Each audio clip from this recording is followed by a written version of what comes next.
നമ്മളെ ഒരു മോളികളെ ഇത് കാണിക്കാൻ പോവാണ്. ഇതാണ് നമ്മളെ മോളി. ഇതാ വരുന്നു ഒക്കെ ഇതാ ഒരു വരിവരായി.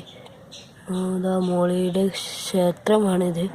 എൻ്റെ അമ്മ ഉണ്ടാക്കുന്നതാണ് ഈ മോളി അറിയുന്ന സംഭവം. അത്രയും നല്ല വില പിടിപ്പുള്ള മീനുകളൊക്കെ ഉണ്ട്. നല്ല റേറ്റുള്ള 100ഉം 150ഉം ഒക്കെ ഉണ്ട്. ഇതാക്കുന്ന മീനുകളൊക്കെ നല്ല ക്വാളിറ്റി ഉള്ള ഇത് കുത്തണുണ്ട്. എൻ്റെ കയ്യുമ്മേ റെഡ് മോളി ഉണ്ട്, ബ്ലാക്ക് മോളി ഉണ്ട്, വൈറ്റ് മോളി ഉണ്ട്, കോഴി ഉണ്ട്, പല മോളികളൊക്കെ ഉണ്ടോ. വൈറ്റ് മോളി ഒന്നുകൂടെ കുത്താണ് ഇതൊക്കെ. എന്താണ് ഇനി നമ്മൾ കണ്ടോളൂ. വൈറ്റ് മോളികളൊക്കെ വരുന്നുണ്ടോളൂ. വൈറ്റ് കുറവാണ്, റെഡിങ്ങാണ് ഫുള്ളുള്ളത്.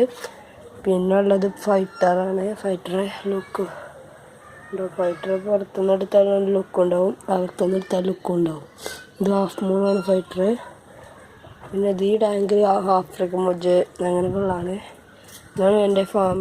എൻ്റെ മൈ ഫാമിലേക്കാണ് ഇപ്പോൾ എല്ലാവർക്കും സ്വാഗതം. ഇനി നമ്മൾ എൻ്റെ ഫൈറ്ററിൻ്റെ അടുത്തേക്ക് പോകാം. ബ്രീഡിങ് കഴിഞ്ഞതാണ് ഫൈറ്റർ. ബ്രീഡിങ് കഴിഞ്ഞ ഫൈറ്ററാണ്. ഇതാണ് ഈ ഫൈറ്ററിന് കൊടുക്കാനുള്ളതാണ്. ഇതെല്ലാവരും 50-50 കുട്ടികൾക്ക് കൊടുക്കും.